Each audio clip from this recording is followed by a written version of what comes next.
What's up? It's your girl, Nikki St. Clair, back out on these YouTube streets. Not going to be before you long. I just want to kind of share a thought. And my thought is this.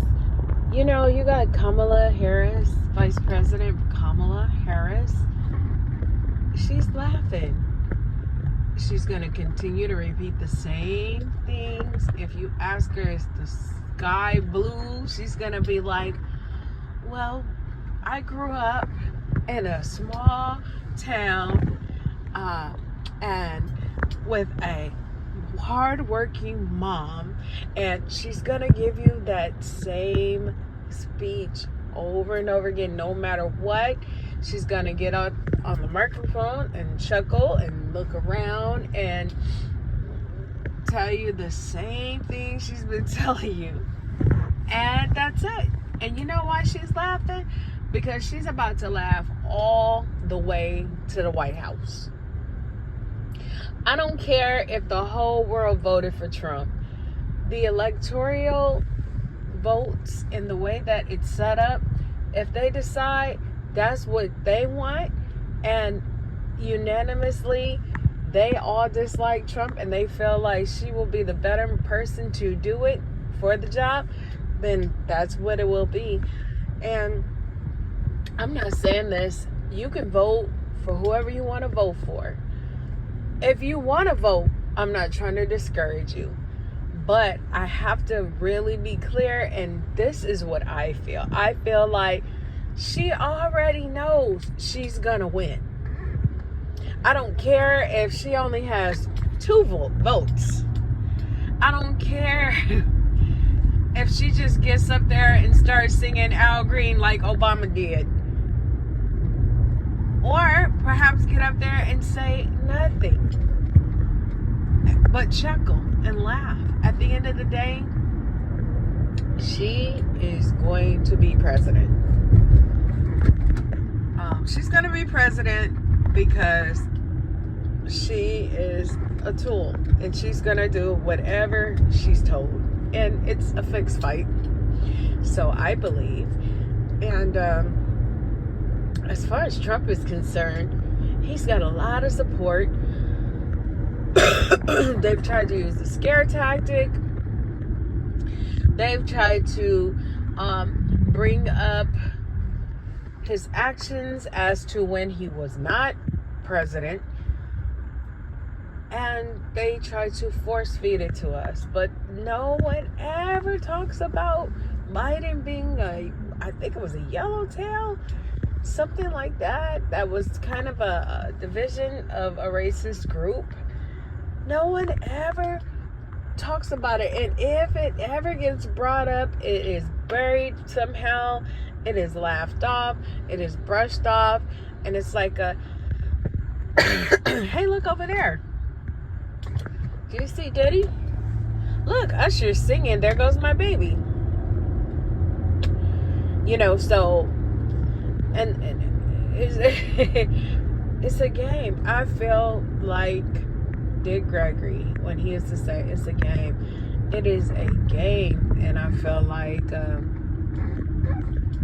all of these deaths, just boom, boom, boom, boom, boom, boom, boom. John Amos, the great baseball player, and just different people just before the election. It's all a distraction. It's all to get us to mourning so that we are docile and we don't have a fight or a bite in us. Whatever will be, and we're just gonna have to go along with it.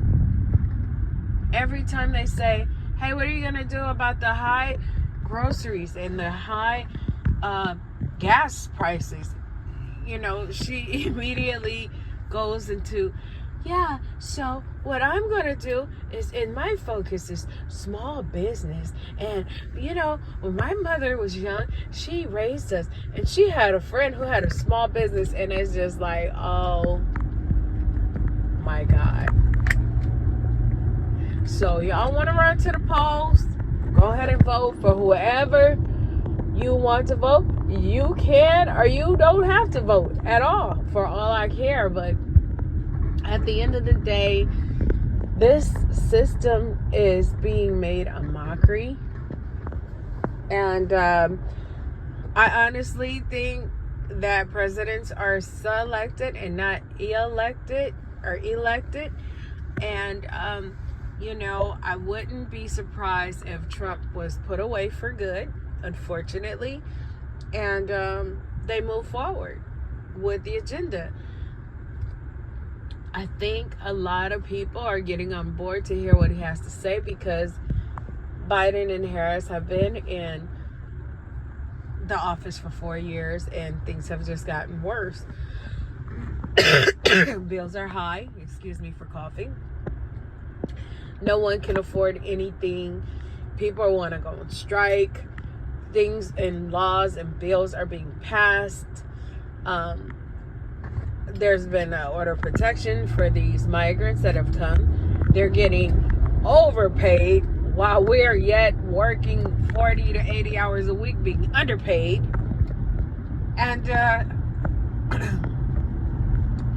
we're like, hey, let's see what this guy has to say. I mean, he can't be as bad as that, because I'm being affected. See, let me tell you something. Nobody cares until it's their turn. Nobody cares until they're affected.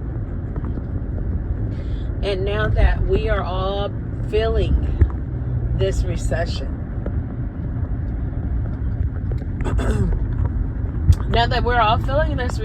y'all,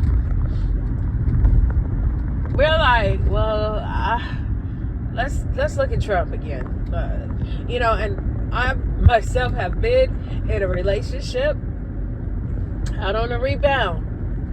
You got to get used to that new person's smell. You got to get used to the new person's habits, the things that they say, the incorrect things that they say, how they dress. You have to get used to all the newness. And maybe the SCX might be great, and maybe it's not as great as your exes, but you get used to it. And the moment they do something you don't like, or things are too far out of the norm for you, and you're comfortable with it, you're more than likely to think about your ex and say, you know what, if I'm gonna deal with all this, I might as well go back to my ex. At least I know what I'm getting. At least my man put money in my pocket. I can't even get this Negro to cash at me $30 for lunch. There's a difference, and you start to feel it, and you start to long for the days of old. And I think that that's what's happening. Order of protection has been placed for the migrants. There's no order of protection for Black Americans. There's just so many things that the hardworking people are looking at. And I don't know if anyone else is experiencing this, but I believe all of these union jobs, these people have been on the job 30, 40 years. 20, 30, 40 years. They've gotten lazy. They work less. When they come in, they work at their own pace, because union is like, no, you can't force them. They came to work and they're actually working. And we can all come to an agreement as to how much is expected for them to complete, but you can't get fired for going slow.